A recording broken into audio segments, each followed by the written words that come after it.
ভূত শব্দের অর্থ অতীত, তবে আমাদের মতন সাধারণ মানুষের কাছে ভূত শব্দটি শুনলে ভয় জাগিয়ে তোলে। আর তাই বিশ্বসাহিত্যে ভূত, প্রেত, ডাকিনী, যোগিনী, পিশাচ, ডাইনি, ড্রাকুলা প্রভৃতির উপর ভর করে নানা লেখা মানুষের মধ্যে জায়গা করে নিয়েছে সবসময়। নমস্কার, সকলে কেমন আছেন? ফেলুদার চিঠিতে আজ শুনবেন রবার্ট ব্লকের লেখা ওপেনার অফ দ্য ওয়ে। একটি প্রাচীন পুঁথি পেলেন প্রত্নতাত্ত্বিক স্যার রোনাল্ড বার্টন। তিনি নিজের ছেলে পিটার বার্টনকে নিয়ে চললেন মিশরের একটি অনাবিষ্কৃত সমাধি খুঁজতে। পুঁথিতে লেখা রয়েছে অ্যানুবিসকে নিয়ে ভয়ঙ্কর সব তথ্য। মাটি খুঁড়ে পাওয়া গেল একটা দরজা। তাহলে শুরু করছি ওপেনার অফ দ্য ওয়ে, আজ শেষ পর্ব। ভালো লাগলে সাবস্ক্রাইব করুন এবং শেয়ার করে সবাইকে শোনার সুযোগ করে দিন।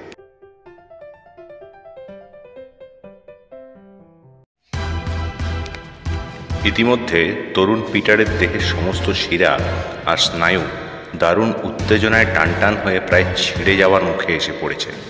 এই প্রচণ্ড স্নায়বিক দুর্বলতাকেও কিছুতেই জয় করে উঠতে পারছে না। এখন যদি ওর জীবনে একটা বড় রকমের অঘটন ঘটে যায় তাতেও অবাক হওয়ার কিছু নেই, কিন্তু বাবাকে বড্ড ভয় করে পিটার।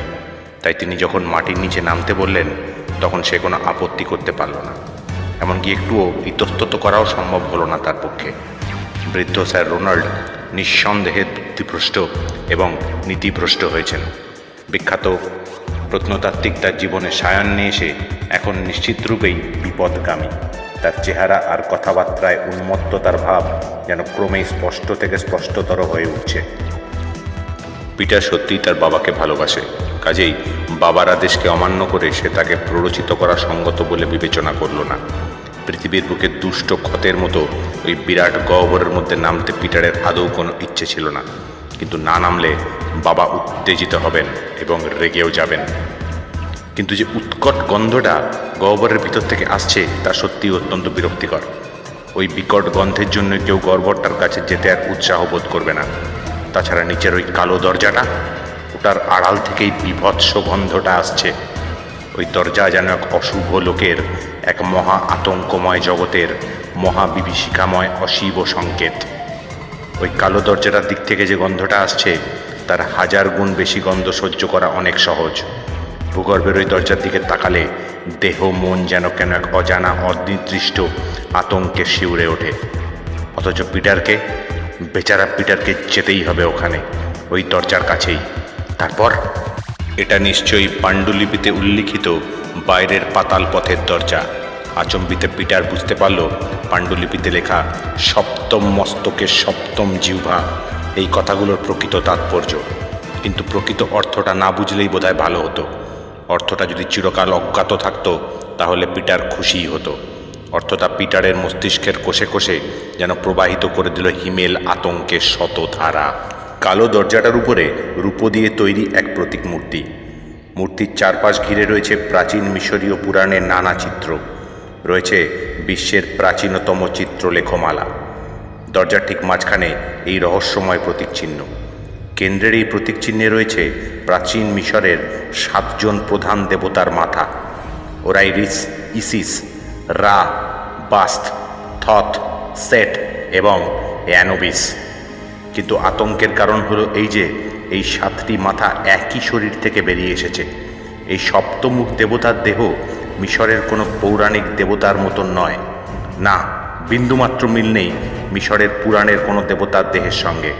প্রাচীন মিশরের দেবদেবীর আকৃতির সঙ্গে পিটারেরও তো কিছুটা পরিচয় আছে, কিন্তু এ কোন দেবতা? এ দেবতার দেহের সঙ্গে মানব দেহের কোনো সাদৃশ্য নেই। এ দেহের মধ্যে এমন কিছু নেই যা কোনো দিক থেকে সামান্যতমভাবেও মানব দেহের অনুকরণ করতে পারে। প্রাচীন মিশরীয় সৃষ্টিতত্ত্ব অথবা দেবমণ্ডলীর বর্ণনায় এমন কোনো দেবতার কথা পাওয়া যায়নি যার সঙ্গে এই অজানা অপরিচিত আতঙ্কের বিন্দুমাত্র সাদৃশ্য রয়েছে। এ কোন দেবতা? এ কাদের দেবতা? কবে, কোন যুগে এই ভয়ঙ্কর দেবতার উপাসনা করা হতো? এ যেন এক অজানা লোকের অচেনা আতঙ্ক, এ এক অশুভ শক্তি, এ এক মহা অমঙ্গল। এ প্রতীক দেখলে মনের মধ্যে যে মহাশঙ্কা আর প্রবল ঘৃণার উদ্রেক হয় তা ভাষায় প্রকাশ করে বলা যায় না। এ দৃশ্য যেন পিটারের চোখের মধ্যে হিমশীতল আতঙ্কের কতগুলো ছোট ছোট সুর ঢুকিয়ে দিল। এই অদৃশ্য সুরগুলো দৃঢ়মূল হল মস্তিষ্কের কোষে কোষে। মস্তিষ্ক থেকে শুষে নিল অন্য সমস্ত অনুভূতি।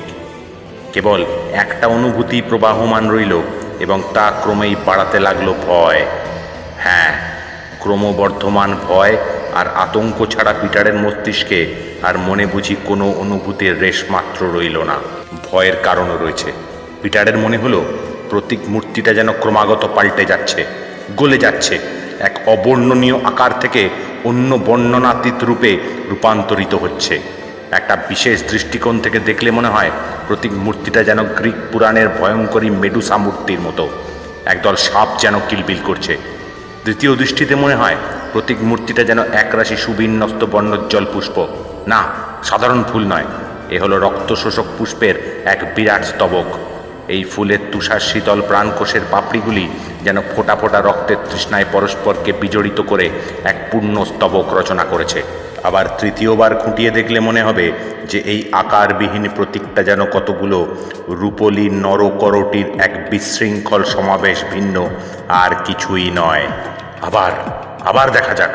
হ্যাঁ, এই প্রতীকের মধ্যে যেন রয়েছে বিশ্ব নিখিলের এক গোপন নমুনা, এক গোপন নকশা। তারকাপুঞ্জ আর গ্রহ জগৎগুলি এমনভাবে সংক্ষিপ্ত করে রাখা হয়েছে যে তাদের বাইরে মহাবিশ্বের মহাশূন্যতা আর মহাবিশালতার একটা ইঙ্গিত যেন পাওয়া যায়। কোন শয়তানি শিল্পকলা এই বুদ্ধির অগম্য দুঃস্বপ্নের আতঙ্ককে সৃষ্টি করেছে তা পিটার বলতে পারে না। পৃথিবীর সমস্ত দুঃস্বপ্ন যেন একত্রিত হয়ে এক মহা দুঃস্বপ্নের সৃষ্টি করেছে এখানে। এই ভয়ঙ্কর প্রতীক যে কোনো মানব শিল্পীর শিল্পকর্ম, এটা ভাবতেও পিটারের প্রবৃত্তি হলো না। পিটার ভাবে ওই দরজার ওই প্রতীক মূর্তিটার মধ্যে রয়েছে কোনো অশুভ অন্তর্নিহিত অর্থ, কোনো রূপক তাৎপর্য রয়েছে ওই মূর্তির অতীত প্রতীকের অন্তরালে। বুদ্ধির অতীত ওই অজানা অদ্ভুত দেহের পটভূমিকায় সাতটি মাথা যেন কোনো গুপ্ত মহা আতঙ্কের প্রতীক। মানবীয় দেবমণ্ডলীর অন্তরাল থেকে এই মহা আতঙ্ক যেন নিখিল বিশ্বকে শাসন করছে, নিয়ন্ত্রণ করছে বিশ্ব ব্রহ্মাণ্ডের সমস্ত কার্যকলাপ। পিটার যতই দেখতে লাগলো ততই প্রতীকটির জটিল রূপলি গোলক ধাঁধায় তার মন ডুবে যেতে লাগল। এই প্রতীক মূর্তি যে দেখে সে আবার এবং বারবার দেখতে বাধ্য হয়। এই মূর্তি যেন সম্মোহন করে। এই মূর্তির দিকে তাকালে জীবনের অর্থ সম্বন্ধে নানা চিন্তাভাবনা মনের মধ্যে এসে পড়ে। জীবনের অর্থ আর তাৎপর্য নিয়ে ক্রমাগত চিন্তা করতে করতে অনেক দার্শনিক উন্মাদ পর্যন্ত হয়ে যান। কি ভয়ানক চিন্তা! এসব বিষয় স্তরের চিন্তাভাবনায় পিটারের মন ডুবে গিয়েছিল। বাবার রুক্ষ কণ্ঠস্বরে সে যেন জেগে উঠল। পারিপার্শ্বিকতা সম্বন্ধে সচেতন হল। সারাটা সকাল বাবা কম কথাবার্তা বলেছেন। কথাবার্তার ধরন ছিল কাঠখোট্টা, আকস্মিক এবং অপ্রত্যাশিত। অন্য কিসের চিন্তায় যেন স্যার রোনাল্ড বার্টনের সমস্ত মনটা আচ্ছন্ন হয়েছিল। কিন্তু এবার তিনি যেসব কথা বললেন তা ছিল ব্যগ্রতা এবং উৎসুককে ভরা। এই ব্যগ্রতা এবং ঔৎসুক্য চিনতে পিটারের ভুল হলো না। স্যার রোনাল্ড বলছিলেন, হ্যাঁ, এই সেই জায়গা, কোনো ভুল নেই। পাণ্ডুলিপিতে লেখা দরজাটা আমরা পেয়ে গিয়েছি। এবার বুঝতে পারছি স্যারাসেনদের আচার অনুষ্ঠান সংক্রান্ত পরিচ্ছেদে গ্রিন কি বোঝাতে চেয়েছেন। তিনিও দরজার উপর প্রতীকের তাৎপর্য এবং অন্তর্নিহিত অর্থ নিয়ে আলোচনা করেছেন। আমাদের কাজ শেষ হয়ে গেলে আমরা এই প্রতীক মূর্তিটার ছবি তুলব। স্থানীয় লোকেরা যদি আপত্তি না করে তাহলে ওই মূর্তি দরজা থেকে খুলে আমরা সঙ্গে করেও নিয়ে যেতে পারি। বাবার কথাগুলোর মধ্যে একটা গোপন আনন্দ, একটা গোপন তৃপ্তি যেন লুকিয়েছিল। এটা পিটারের খুব একটা পছন্দ হলো না। বরং বাবার কথাগুলোতে সে যেন আরও ভয় পেয়ে গেল। এক অজানা আশঙ্কায় তার হৃৎপিণ্ডে স্পন্দন বেড়ে গেল। আতঙ্কের একটা তুহিন শীতল স্রোত যেন বয়ে গেল তার মেরুদণ্ডের মধ্যে দিয়ে। হঠাৎ পিটারের মনে হলো সত্যিই তো বাবার সম্বন্ধে সে কত কম জানে। কিছুদিন ধরে বাবা যে গোপন ডাকিনী বিদ্যার চর্চা করছেন সে সম্পর্কে তো পিটারের কিছুই জানা নেই। অনিচ্ছা সত্ত্বেও তার মনে পড়ল কায়রো লাইব্রেরিতে সযত্নে সংরক্ষিত ডাকিনী বিদ্যা সংক্রান্ত কয়েকখানা মোটা মোটা পুঁথির কথা। পিটারের মনে পড়ল কাল রাতের কথা। গভীর রাতে বাবা একা একা বেরিয়েছিলেন। বলির রক্ত ছিটিয়ে দিয়েছিলেন মরুভূমির শুকনো বালি রাশির উপরে। তারপর হ্যাঁ, সত্যিই আকাশ থেকে নেমে এসেছিল এক ঝাঁক কালো বাদুড়। সাদা ছাগলের রক্ত পান করে বাদুড়ের দল বুঝি তৃপ্ত হয়েছিল। সীমাহারা মরুর বুকে মরা চাঁদের হলদে আলোতে বাবাকে তখন অদ্ভুত দেখাচ্ছিল। মনে হচ্ছিল তিনি যেন সুদূর অতীতে কোনো এক প্রেত উপাসক উন্মাদ পুরোহিত। কাল রাতে অতীতের বন্ধ দরজা যেন খুলে গিয়েছিল। আচ্ছা, বাবা কি সত্যি এসব অর্থহীন আজগুবি ব্যাপার বিশ্বাস করেন, নাকি তিনি জানেন যে এসব ব্যাপারই হলো আসল সত্যি? না, পিটার আর ভাবতে পারছে না। ওর যুক্তিবাদী মন যেন ক্রমশ হেরে যাচ্ছে, হার মানছে অতীতের অন্ধবিশ্বাসের কাছে। কিন্তু কেন কেন এরকম হলো? শুধুই কি কেবল ভিন দেশের ভিন্ন পরিবেশের জন্য? বাবার কথায় ঘোর কাটল পিটারের। বৃদ্ধ স্যার রোনাল্ডের কণ্ঠে বিজয়ের উল্লাস। এইবার আমার সঙ্গেই তো ছুরি রয়েছে। বাছা, তুমি একটু পিছনে সরে দাঁড়াও তো। আতঙ্কিত এবং মন্ত্রমুগ্ধ চোখে পিটার দেখল যে তার বাবা ছুরির মাথাটা 7 নম্বর মাথার তলায় ঢুকিয়ে দিলেন। এ মাথা হলো প্রেতপুরীর প্রহরী দেবতা অ্যানুবিসের। রূপোর উপর ইস্পাতের ঘষা লাগায় কর্কশ শব্দ উঠল। শেষ পর্যন্ত ইস্পাতের চাপের কাছে রূপোকে হার মানতে হলো। লুকোনো পিভট বা ঘোরানোর যন্ত্রের উপর ঘুরে যায় শিবামুখ অ্যানুবিসের মাথা। সঙ্গে সঙ্গে ঝনঝন করে ধাতব শব্দ তুলে খুলে গেল সেই বিরাট দরজা। ধাতব শব্দ ধ্বনিত প্রতিধ্বনিত হতে থাকে উন্মুক্ত পাতালপুরীর ছাতা ধরা দুর্গন্ধময় গভীরতার কোণে কোণে, রন্ধ্রে রন্ধ্রে। অদূরের অন্ধকার পাতালপুরী তুচ্ছ দুটি মানুষের সীমাহীন স্পর্ধা দেখে যেন স্তম্ভিত হয়ে গেল। ওদের দুজনকে গ্রাস করবার জন্যই যেন বিরাট হাঁ করল। পিটারের শরীরটা কাঁপতে লাগলো থরথর করে। স্যার রোনাল্ডো কি কাঁপছেন? পাতালপুরীর গহন গভীর, সত্যিই ছাতা ধরা। যুগ যুগ ধরে বন্ধ থাকবার পর পাতালপুরীর দরজা খুলেছে। ভিতর থেকে আসছে অতি কটু দুর্গন্ধ। এ পুতিময় গন্ধ অত্যন্ত ক্ষতিকর। এ হলো কবরভূমির পচা দুর্গন্ধ। হ্যাঁ, ঠিক তাই। মিশরের অধিকাংশ সমাধিভূমিতে যে ন্যাট্রনের গন্ধ পাওয়া যায়, এ গন্ধ মোটেই সেরকম নয়। সমাধিগৃহে মৃতদেহের পচন নিবারণকারী মশলা থেকে যে গন্ধ নির্গত হয়, এই তীব্র গন্ধের সঙ্গে তার অনেক পার্থক্য। এই উৎকট গন্ধ দেহ মনকে যেন মুহূর্তের মধ্যে অবশ করে দেয়। এ যেন মৃত্যুর ঘনীভূত নির্যাস। ছাতা ধরা শুকনো হাড়, পচা মাংস আর বহুদিনের পুরনো গুঁড়ো গুঁড়ো ধুলোকে একসঙ্গে মেশালে যেরকম শ্বাসরোধকারী উৎকট দুর্গন্ধের সৃষ্টি হয়, এ যেন ঠিক সেই রকম বীভৎস গন্ধ। দীর্ঘকালের বন্ধ পাতালপুরি ভরে গিয়েছিল বিষ বাষ্পে। এবার পথ খোলা পেয়ে আবদ্ধ বাতাস বেরিয়ে যেতে লাগল। বিষাক্ত বাতাসের তেজ একটু কমতেই স্যার রোনাল্ড আর দেরি করলেন না। খোলা দরজাপথে ভিতরে ঢুকে পড়লেন। তার পিছনে অনেক ধীরে ধীরে পা ফেলে অজানা পাতালপুরিতে ঢুকল তরুণ পিটার। ছেলেকে সঙ্গে নিয়ে স্যার রোনাল্ড করিডোর বরাবর 33টা ঢালু সিঁড়ি পেরিয়ে এলেন। পাণ্ডুলিপিতে এরকমভাবেই এগিয়ে যাওয়ার কথা লেখা রয়েছে। তারপর লণ্ঠন হাতে বৃদ্ধ প্রত্নতাত্ত্বিক অ্যানুবিসের প্রহেলিকাময় বিরাট প্রস্তর মূর্তির কাছে এসে পড়লেন। সোজাসুজি তাকালেন রহস্যময় মূর্তিটির দিকে। খুঁটিয়ে খুঁটিয়ে দেখতে দেখতে প্রাথমিক আতঙ্কের ভাবটা কেটে গেল। এ সময় পিটারের মনে পড়ছিল অতীতের নানা ঘটনার কথা। স্যার রোনাল্ডের কণ্ঠস্বরে পিটারের অতীতের স্মৃতিচারণার সুরটা কেটে গেল। স্যার রোনাল্ড ফিসফিস করে কথা বলতে লাগলেন। কে জানে জোরে কথা বললে মরণ লোকের অত্যন্ত প্রহরী প্রভু অ্যানুবিস বোধহয় ক্ষুব্ধ হয়ে উঠতে পারেন। অতিকায় পাথুরে দেবতার পলক হারা দুটি চোখে গভীর ভ্রুকুটি। তুচ্ছ দুটি মানুষের চরম স্পর্ধা দেখে দেবতা যেন ক্রোধে বিস্ময়ে একেবারে হতবাক হয়ে গিয়েছেন। দেবতার দুটি পাথুরে চোখে যেন একই সঙ্গে ঘৃণা, অমঙ্গল আর চেতনার সংকেত।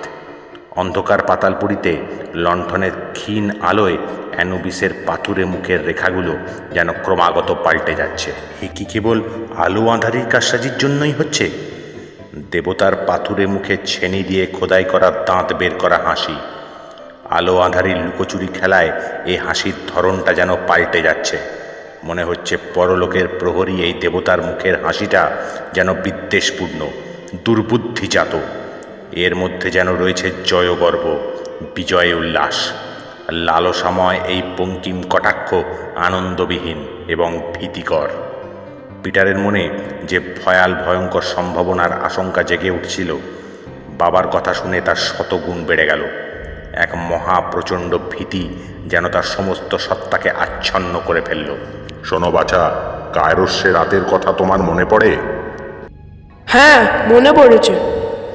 সে রাতে পাণ্ডুলিপির অনুবাদে সবটা আমি তোমাকে শোনাইনি। যে মহাসত্য আমার কাছে প্রকাশিত হয়েছিল তা আমি তোমাকে জানাইনি। তোমার বোধহয় মনে আছে পাণ্ডুলিপির একটা অংশ আমি নিজের মনে মনেই পড়েছিলাম। কিন্তু কেন? তখন তোমাকে সবটা জানতে না দেওয়ার পিছনে সঙ্গত কারণও ছিল। তুমি হয়তো বুঝতে পারতে না। সব কথা তোমাকে জানালে তুমি সম্ভবত আমার সঙ্গে এখানে আসতে অস্বীকার করতে। অথচ তোমার সাহায্য আমার খুব প্রয়োজন। তাই সব কথা আগে ভাগে খুলে বলবার ঝুঁকি আমি নিতে চাইনি। পিটার, তুমি জানো না এই মুহূর্তটা আমার কাছে কতখানি প্রত্যাশার। বছরের পর বছর আমি গোপনে এমন সব বিষয় নিয়ে পড়াশোনা এবং কাজ করেছি যাকে অধিকাংশ মানুষ কুসংস্কারাচ্ছন্ন অলস কল্পনা বলে অবজ্ঞাভরে উপহাস করবে। কিন্তু আমি বিশ্বাস করেছি, তাই শিখতে পেরেছি। আমি জেনেছি প্রত্যেকটি ভুলে যাওয়া প্রাচীন ধর্মমতের পিছনে কিছুটা সত্য লুকিয়ে আছে।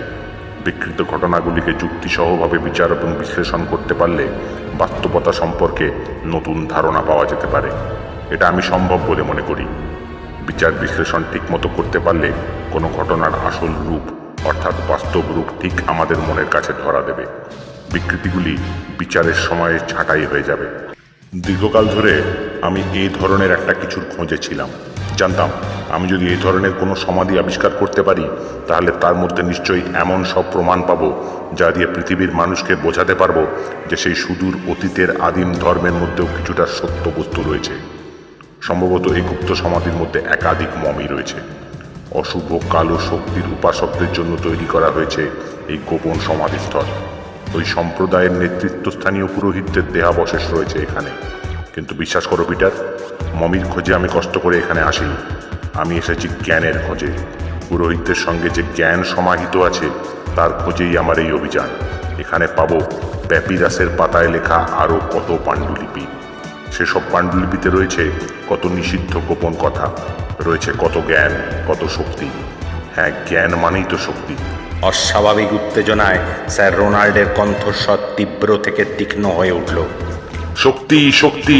এই লুকোনো জ্ঞান লাভ করতে পারলে আমি কতখানি শক্তির অধিকারী হব তা বুঝতে পারছো পিটার? স্যার রোনাল্ডের গলার স্বর অস্বাভাবিক উত্তেজনায় যেন থরথর করে কাঁপতে থাকে। শক্তি! আমি কালো মন্দিরের আভ্যন্তরীণ চক্রের কথা পড়েছি। এই উপাসনা পদ্ধতিতে যারা শাসন এবং নিয়ন্ত্রণ করতেন তাদের বলা হতো প্রভু। আমার সঙ্গের এই প্যাপিরাসের পুঁথিতে এসব প্রভুদের কার্যকলাপের কথা বিস্তৃত বর্ণনা করা রয়েছে। এতদিন আমি তোমাকে সেসব কথা জানাইনি। এখন যা বলছি মন দিয়ে শোনো। মন্ত্রমুগ্ধের মতো তরুণ পিটার তাকিয়ে রইল তার বাবার দিকে। স্যার রোনাল্ড বলে যেতে লাগলেন, এই প্রভুরা জাদুবিদ্যার সাধারণ পুরোহিত ছিলেন না। মানুষের জগতের বাইরে অতীন্দ্রিয় লোকের সত্তার সঙ্গে তাদের যোগাযোগ ছিল, লেনদেনও ছিল। তাদের অভিশাপকে সবাই ভয় করত, তাদের ইচ্ছা আর আকাঙ্ক্ষাকে শ্রদ্ধা করত। কিন্তু কেন? কারণ তারা এমন অনেক কিছু জানতেন যা সাধারণ মানুষের জানার সীমার বাইরে ছিল। জ্ঞানী প্রভুদের প্রতাপশালী এবং অসীম ক্ষমতার অধিকারী করে তুলেছিল। মনে হয় এই গোপন সমাধির মধ্যে আমরা কোনো গোপন বস্তু অথবা তথ্য হয়তো পেয়ে যেতে পারি। হয়তো এমন কিছু পেয়ে যাব যাতে আমি অর্ধেক পৃথিবীর ওপর আধিপত্য করতে সক্ষম হব। মৃত্যুরশ্মি আর সূক্ষ্ম করে কাজ করে এমন বিষ, পুরনো পুঁথিপত্র এবং শক্তিশালী জাদু আর সম্মোহন মন্ত্র হয়তো খুঁজে পাওয়া যাবে। খুঁজে পাওয়া যাবে হয়তো আরও এমন বিলুপ্ত গুপ্তবিদ্যা যাতে সঠিকভাবে প্রয়োগ করতে পারলে হয়তো সেই আদিম দেবতাদের আবার নবজাগরণ ঘটবে। একবার ভেবে দেখো পুত্র, এর অর্থ একবার ভেবে দেখো। এসব বিলুপ্ত গুপ্তবিদ্যার খোঁজ পেলে আমরা কি অসীম ক্ষমতার অধিকারী হয়ে যেতে পারি না? এসব বিদ্যার অধিকারী সরকারকে নিয়ন্ত্রণ করতে পারবে, পারবে খুশি মতো রাজ্য শাসন করতে। এই জ্ঞানের সাহায্যে সে তার শত্রুদের ধ্বংস করতে সক্ষম হবে। তাছাড়া এই গোপন সমাধিতে পাওয়া যাবে কত মণিরত্ন, অপরিমিত সম্পদ। স্বপ্নেও কল্পনা করা যায় না এই বিপুল ঐশ্বর্যকে। হয়তো পাওয়া যাবে হাজার হাজার যুগ ধরে সঞ্চিত সম্পদ, অমৃত বৈভব। দারুণ উত্তেজনায় স্যার রোনাল্ড হাঁপাতে লাগলেন। বাবা একেবারে উন্মাদ হয়ে গিয়েছেন, পিটার ভাবল। মুহূর্তের জন্য উন্মত্ত আবেগের এক তাড়না তাকে পেয়ে বসল। তার মনে হলো এই অন্ধকার পাতালপুরী থেকে এক ছুটে বেরিয়ে যাওয়াটাই ভালো। সে এক ছুটেই পাতাল পথটা পেরিয়ে যেতে পারবে।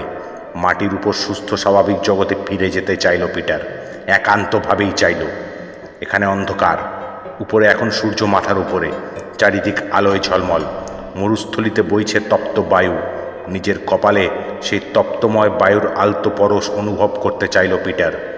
মরুভূমির বাতাস তপ্ত, কিন্তু অসংখ্য মৃত শতাব্দীর পুঞ্জ পুঞ্জ ধুলোয় তুষ্ট নয়। পিটার হয়তো পালিয়েই যেত, কিন্তু বৃদ্ধ তার কাঁধ দুটোকে চেপে ধরে অস্পষ্টভাবে কথা বলতে লাগলেন। কাজেই পিটারকে বাধ্য হয়ে অন্ধকারের রাজ্যে থাকতে হলো। আমি যা বলছি তুমি হয়তো তা বুঝতে পারছো না, হয়তো সেটাই ভালো। সে যাই হোক, আমি জানি আমি কি করতে যাচ্ছি, তুমিও জানবে। যা প্রয়োজনীয় সেটা আমি করে ফেলবার পর তোমার আর বুঝতে কিছু অসুবিধে হবে না। এবার আমাকে বলতে হবে পাণ্ডুলিপিতে কি লেখা ছিল। কায়রোতে পাণ্ডুলিপির যে অংশটা আমি মনে মনে পড়েছিলাম, আমি তার কথাই বলছি। এখন তোমার সেটা জানা দরকার। পিটারের মস্তিষ্কের মধ্যে কোনো গোপন সহজাত প্রবৃত্তি যেন নিঃশব্দে আর্তনাদ করে উঠে তাকে সতর্ক করে দিল। ওকে এবার পালাতে হবে, অবশ্যই পালাতে হবে। বাবা এবার কি ভয়ঙ্কর কথা শোনাবেন। ওর মাথার মধ্যে, মনের মধ্যে গোপনতম সহজাত প্রবৃত্তি যেন আর্তস্বরে বারবার বলতে লাগলো, পালাও পালাও, এই বেলা প্রাণ নিয়ে পালাও, পালিয়ে যাও। কিন্তু পিটার পালাবে কি করে? বাবা যে শক্ত মুঠোয় তার কাঁধ দুটো ধরে রয়েছেন। এই অবস্থায় একমাত্র ধস্তাধস্তি ছাড়া পালানো অসম্ভব। কিন্তু বাবার সঙ্গে সে এই রকম আচরণ করবার কথা ভাবতেই পারে না। বৃদ্ধ বলে চলেছেন, তার হাতের মুঠি শক্ত হলেও গলার স্বর কিন্তু কাঁপা কাঁপা। পাণ্ডুলিপির ওই অংশে লেখা আছে কি করে দেবতা অ্যানুবিসের এই অতিকায় মূর্তি অতিক্রম করে মূল সমাধি প্রকোষ্ঠে প্রবেশ করা যাবে না। এই মূর্তির দিকে তাকিয়ে কিছু আবিষ্কার করা যাবে না।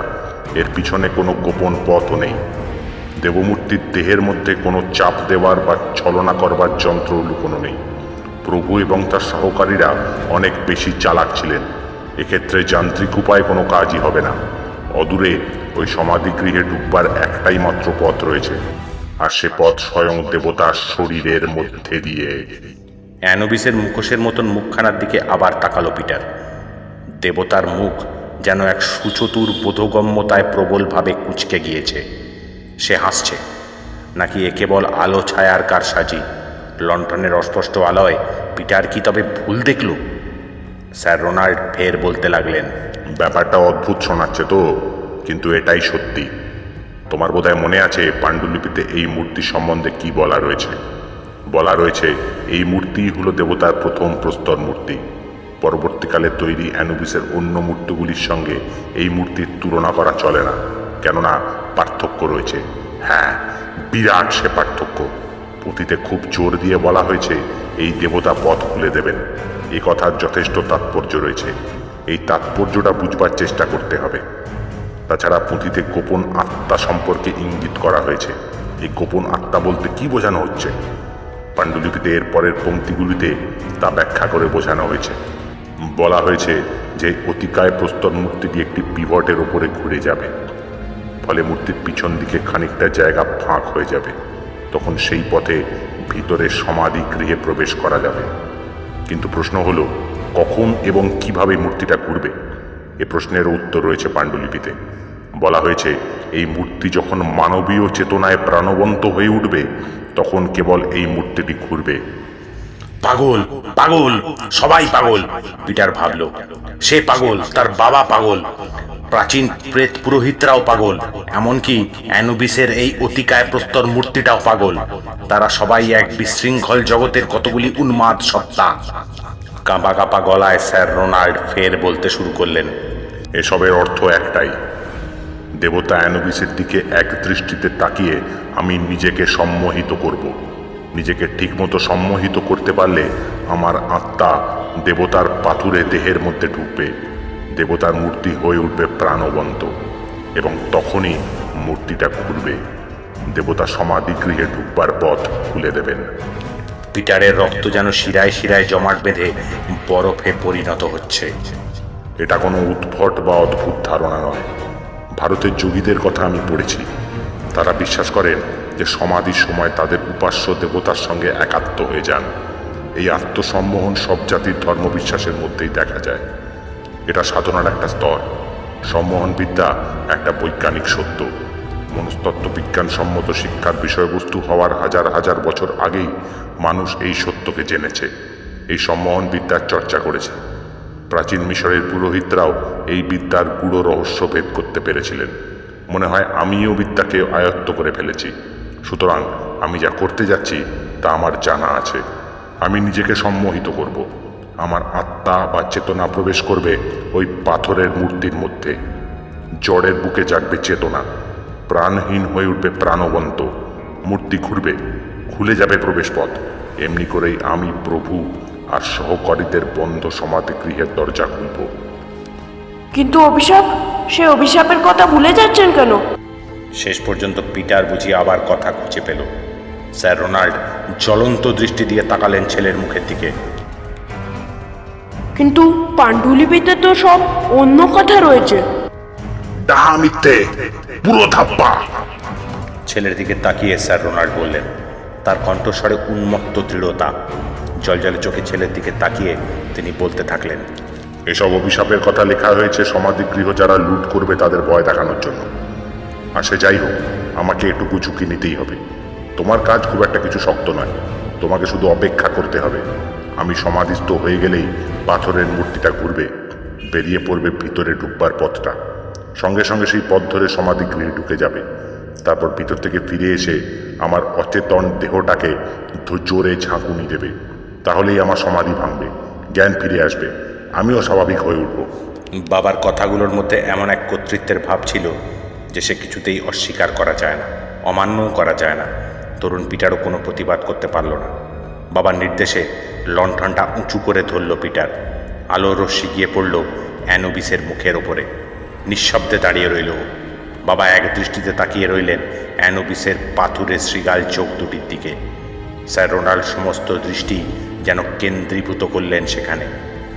ওই বিস্ফারিত পাথরের চোখ দুটি যেন গোপন প্রাণীর ইঙ্গিত। এই ইঙ্গিত তাদের মনের শান্তি কেড়ে নিয়েছে, মনকে করেছে শঙ্কা বিহ্বল। এ এক ভয়ঙ্কর দৃশ্য। এ দৃশ্যের অভিনেতারা নীরব এবং নিশ্চল। দুটি মানুষ আর 12 ফুট উঁচু এক বিরাট দেবমূর্তি ভূগর্ভের অন্ধকারে পাতাল পথে মুখোমুখি দাঁড়িয়ে রয়েছে। এরকম দৃশ্য খুব একটা দেখা যায় না। এ দৃশ্য দেখলে অতি বড় সাহসী মানুষও হতচকিত হবে। স্যার রোনাল্ডের ঠোঁটটা কাঁপছে। ইতিহাসের আদিম উষায় প্রাচীন মিশরের পুরোহিতকুল যে ভাষায় প্রার্থনা করত, সেই ভাষাতেই প্রার্থনা করছেন তিনি, আপন মনে বিড়বিড় করে। অ্যানুবিসের শাপদ কপালে অন্ধকারে ঘেরা এক আলোক বৃত্ত। স্থির দৃষ্টিতে সেদিকে তাকিয়ে রয়েছেন বৃদ্ধ স্যার রোনাল্ড। ধীরে ধীরে তার দৃষ্টি হয়ে এলো ঘোলাটে, ঘষা কাঁচের মতো। চোখের পলক পড়া থেমে গেল। মণি দুটো প্রদীপ্ত হয়ে উঠল এক অদ্ভুত নৈশ দৃষ্টিহীনতার আগুনে। মণি দুটো প্রখর থেকে প্রখরতর হয়ে উঠছে, জ্বলছে যেন বন্যিময় দুটি গোলক। স্যার রোনাল্ডের দেহটা যেন বেঁকে যাচ্ছে, যেন বিধ্বস্ত হচ্ছে। হ্যাঁ, স্পষ্টই দেখা যাচ্ছে কোনো রক্ত শোষক পিশাচ যেন তার প্রাণ শক্তিকে নিঃশেষে শোষণ করে নিচ্ছে। তারপর আতঙ্ক ভরা চোখে পিটার দেখল বাবার মুখখানা যেন বিবর্ণ, যেন পাণ্ডুর হয়ে গেল। সে মুখে আর কোনো এক ফোঁটা রক্তও যেন অবশিষ্ট নেই। বাবার শিথিল দেহটা নিঃশব্দে বসে পড়ল পাতালপুরীর অন্ধকার পথের পাথুরে মেঝের ওপরে। কিন্তু তার চোখ দুটি এক মুহূর্তের জন্য অ্যানুবিসের পাথুরে চোখ দুটি থেকে সরে গেল না। পলকহীন দৃষ্টিহারা চোখ দুটি যেন চেয়ে রইল দেবতার দুটি শৃগাল চক্ষুর দিকে। পিটার বাঁ হাতে লণ্ঠনটা উঁচু করে ধরে আছে। দারুণ আতঙ্কে ওর হাতগুলো কাঁপছে। মিনিটের পর মিনিট কেটে যাচ্ছে। মিনিটগুলো যেন নিঃশব্দে ছুটছে। এখানে মৃত্যুর হাওয়া। পাতালের এই মরণপুরীতে সময়ের কোনো অর্থ নেই, কোনো মূল্যও নেই। পিটার আর ভাবতে পারছে না। সে আগেও বাবাকে আত্মসম্মোহনের চর্চা করতে দেখেছে। তা করা হতো আয়না এবং আলোর সাহায্যে। একজন দক্ষ সম্মোহনকারীর হাতে এ ধরনের সম্মোহন সম্পূর্ণ নিরাপদ, কোনো ক্ষতির সম্ভাবনাই নেই সেখানে। কিন্তু এখানকার পরিবেশটাই তো সম্পূর্ণ আলাদা। কাজটাও তো অত্যন্ত অদ্ভুত রকমের। বাবার আত্মা কি সত্যিই মিশরীয় দেবতার পাথুরে দেহের মধ্যে ঢুকতে পারবে? যদি ঢুকতে পারে তবে সেই অভিশাপের কি হবে? বাবা আর ছেলের মাথার উপর কি কুহেলি ঘেরা দূর অতীতের কোনো এক মিশরীয় পুরোহিতের অভিশাপ নেমে আসবে? এসব প্রশ্ন যেন ক্ষীণ কণ্ঠে ধ্বনিত প্রতিধ্বনিত হতে থাকে তার অস্তিত্বের অন্তরালে, কোনো এক গোপন কোণে। কিন্তু সবার উপরেই যে সর্বগ্রাসী ভয় আচ্ছন্ন করে ফেলল পিটারের সমস্ত সত্তা। পরিবর্তনটা এবার নিজের চোখেই দেখল পিটার। দেখে তার ভয় যেন এক উন্মাদ সঙ্গীতের সুরের তীব্রতার শেষ পর্যায়ে পৌঁছে গেল। ভয় ভয় ভয়ে স্রোত বইছে চারপাশে। পিটার যেন ভাসছে সীমাহীন ভয়ের সমুদ্রে। সহসা বাবার চোখ দুটো নিবু নিবু আগুনের মতন কেঁপে উঠে জ্বলে উঠে নিভে যায়। বাবা চেতনা হারান। কিন্তু পিটারের সামনে দেবতার চোখ দুটি, অ্যানুবিসের চোখ দুটি তো আর পাথরের চোখ নয়। দেবতার অতিকয় প্রস্তর মূর্তি এখন প্রাণবন্ত। জড়ের বুকে জেগেছে চেতনা। মূর্তির চোখ দুটি এখন জীবন্ত মানুষের চোখের মতো দৃষ্টিশক্তি পেয়ে গিয়েছে। চোখ দুটি জ্বলছে। বাবা ঠিকই বলেছেন, তার পরীক্ষায় তিনি সফল হয়েছেন। আত্মসম্মোহনের প্রক্রিয়ার মধ্যে দিয়ে স্যার রোনাল্ডের চেতনা প্রবেশ করেছে পাথুরে মূর্তির জড় দেহের মধ্যে। জাগ্রত হয়ে উঠেছেন পরলোকের প্রহরী, দেবতা অ্যানুবিস। হঠাৎ একটা চিন্তা মাথায় আসতেই পিটার দারুণ আতঙ্কে হাঁপাতে থাকে। এ যেন মুমূর্ষু মানুষের অতি কষ্টে শ্বাস গ্রহণ এবং পরিত্যাগ। পিটার নিজের মনেই বলে ওঠে, কিন্তু পথটা তো খুলছে না, কোথাও ভুল হলো? কি ভুল হলো? বাবার অচেতন দেহটা লুটিয়ে পড়েছে পাতাল পথের পাথুরে মেঝেতে। পিটারের সামনে অ্যানুবিসের অতিকায় মূর্তি। মূর্তির চোখ দুটো দানবীয় চেতনায় জ্বলছে। দারুণ আতঙ্কে পিটারের সমস্ত শরীরটা থরথর করে কেঁপে ওঠে। সে ঝুঁকে পড়ে বাবার অচেতন দেহটা পরীক্ষা করে। বৃদ্ধ স্যার রোনাল্ডের শরীর নিস্তেজ, শীতল, প্রাণহীন। স্যার রোনাল্ড বার্টন মারা গিয়েছেন। বিখ্যাত প্রত্নতাত্ত্বিকের এই কি শোচনীয় পরিণতি! তার জীবনের এই কি করুণ পরিসমাপ্তি! দেবতার অভিশাপ তাহলে নামল। পিটারের মনে পড়ল পাণ্ডুলিপির সংক্ষিপ্ত অথচ রহস্যময় সাবধানবাণীর কথা। কিন্তু সাবধান, খুব সাবধান। যারা অবিশ্বাসী তারা কিন্তু মরবে। হ্যাঁ, তাদের মরণ অনিবার্য। তারা হয়তো ভগবান অ্যানুবিসকে অতিক্রম করে অগ্রসর হতে পারবে, কিন্তু মহান প্রভু জানতে পারবেন অনাধিকারীর অশুভ আবির্ভাবের কথা। দেবতা আর মানুষের জগতে তাদের প্রত্যাবর্তন করার অনুমতি দেবেন না। কেননা প্রভু অ্যানুবিসের এই প্রথম প্রস্তর মূর্তি বাস্তবিকই অদ্ভুত এবং রহস্যময়। এই মূর্তির মধ্যে রয়েছে বুদ্ধির অনধিগম্য এক গোপন আত্মার অস্তিত্ব, রয়েছে এক সুপ্ত চেতন শক্তি। গোপন আত্মা, সুপ্ত চেতন শক্তি! দারুণ আতঙ্কে কপালের দুই পাশ দপদপ করছে, দৃষ্টি হয়ে আসছে আচ্ছন্ন। তবুও লণ্ঠনটা উঁচু করে পিটার আরেকবার দেবতার মুখের দিকে তাকালো। আবার দেখলো অ্যানুবিসের পাথুরে মুখে সাপদের দন্ত বিকাশ। মুখোশের মতো মুখখানায় চোখ দুটি কিন্তু জীবন্ত। এক গোপন প্রাণের অঙ্কুর যেন জেগে উঠেছে দেবতার পাষাণ দেহে। দেবতার চোখে পাশবিক অশুভ অগ্নিময় দৃষ্টি। অন্ধকার পাতালপুরীর এই প্রাচীন দেবতা সবকিছুই জেনেছেন, সবকিছুই বুঝেছেন, কিছুই তার অজ্ঞাত নয়। দেখতে দেখতে পিটার যেন হঠাৎ ক্ষিপ্ত হয়ে ওঠে। সে চিন্তা করে, না, চিন্তা করতে পারে না। সে কেবল জানে তার বাবা মারা গিয়েছেন। সামনের ওই পাথুরের মূর্তিটাই কোনো না কোনোভাবে তার বাবাকে নিষ্ঠুরভাবে হত্যা করে নিজে বেঁচে উঠেছে। উন্মত্ত মানুষের মতন তীব্র তীক্ষ্ণ চিৎকার করে পিটার ছুটে গেল পাথরের মূর্তিটার দিকে। ভয়! কোথায় ভয়? আর তো কোনো ভয় নেই। ভয়ের সমুদ্র পার হয়ে এসেছে পিটার।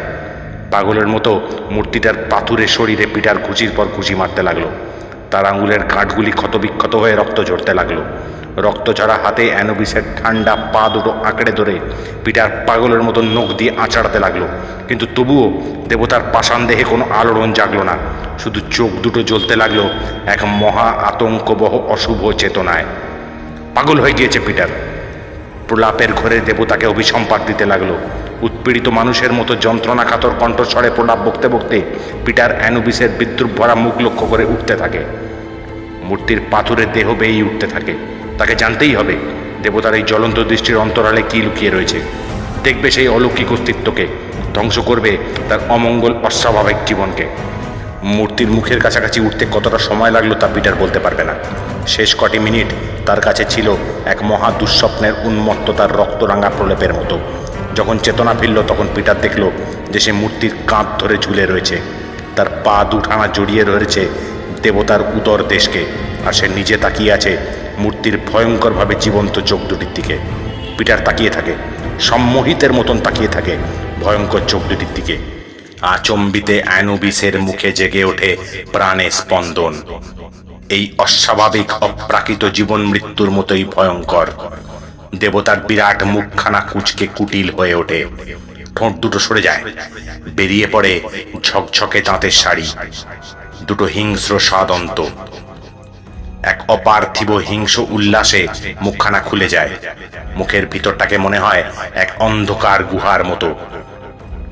মুখের দাঁতগুলি ফাঁক হয়ে যায় এক ভয়ঙ্কর লোভে, এক উন্মত্ত লালসায়। অ্যানুবিসের বিরাট হাত দুটি পিটারকে জড়িয়ে ধরে পাথুরে আলিঙ্গনে। থাবার মতন আঙুলগুলো তার কম্পমান সংকুচিত গলদেশকে চেপে ধরে হিংস্র পাশব উল্লাসে। শিকারী সাপ যেন শিকারকে জড়িয়ে ধরে চূর্ণ করে ফেলতে চায়। প্রবল ক্ষুধায় লোভী মুখের ধারালো দাঁতগুলো স্পর্শ করে পিটারের কণ্ঠদেশ। দাঁতগুলো বসে যায়, বিঁধে যায়। এভাবেই শেষ হয়ে যায় হতভাগ্য পিটারের জীবন। সমাধিভূমিতে অনধিকার প্রবেশকারী বাবা আর ছেলে কেউই বেঁচে রইলেন না। অভিশাপ নেমে এলো দুজনের জীবনে। অক্ষরে অক্ষরে ফলে গেল সেই শরণাতীত কালের অভিশাপ। কিন্তু মৃত্যুর আগে শেষ মুহূর্তে পিটার যা দেখেছিল তাই নিষ্ঠুর মরণকে বুঝি স্বাগতই জানিয়েছিল। স্থানীয় লোকেরা পিটারের রক্তহীন দেহটাকে আবিষ্কার করে। ভেঙে চুড়ে তালগোল পাকিয়ে দেহটা পড়েছিল অ্যানুবিসের বিরাট মূর্তির পায়ের তলায়। অতীতে দেবতার উদ্দেশ্যে নরবলি দেওয়া হতো। এ যুগেও যেন নতুন করে দেবতার সামনে নরবলি দেওয়া হয়েছে। পিটারের পাশে পড়ে আছেন তার বাবা, তিনিও মৃত। স্থানীয় মানুষরা এই নিষিদ্ধ এবং ভুলে যাওয়া সমাধির সামনে বেশিক্ষণ জটলা করতে সাহস করেনি। পিছনের সমাধিগৃহে ডুববার বিন্দুমাত্র চেষ্টাও কেউ করেনি। তারা ভূগর্ভের দরজাটা বন্ধ করে দিয়ে যে যার ঘরে ফিরে গেল। ফিরে এসে তারা বলল, বুড়ো এফেন্দি এবং বাচ্চা এফেন্দি দুজন বিদেশেই আত্মহত্যা করেছেন। এতে কেউ আশ্চর্য হয়নি, কারণ বাবা এবং ছেলের মৃত্যুর জন্য দায়ী অন্য কোনো কারণের কথা তাদের মনেই আসেনি। না আসাই স্বাভাবিক, কারণ ওদের মৃত্যুর পিছনে অন্য কোনো সূত্র তারা খুঁজে পায়নি। ওরা যখন গর্তের ভেতর ঢুকেছিল তখন অ্যানুবিসের বিশাল মূর্তির ছায়ার মধ্যে শান্ত অবস্থায় দাঁড়িয়েছিল। গম্ভীরভাবে পাহারা দিচ্ছিল সুদূর অতীতের সুষুপ্ত রহস্যগুলিকে। গোপন রহস্যগুলি এখন আবার শান্তি ছায়ার মতন গোপন রাজ্যে সুরক্ষিত।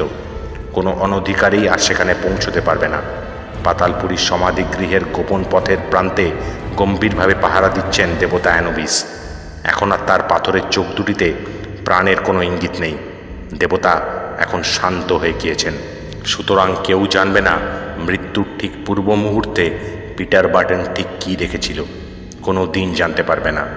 কেউ জানবে না মৃত্যুর ঠিক পূর্ব মুহূর্তে ওপর দিকে তাকিয়ে কি দেখে সে মৃত্যুকে মুক্তি বলে স্বাগত জানিয়েছিল।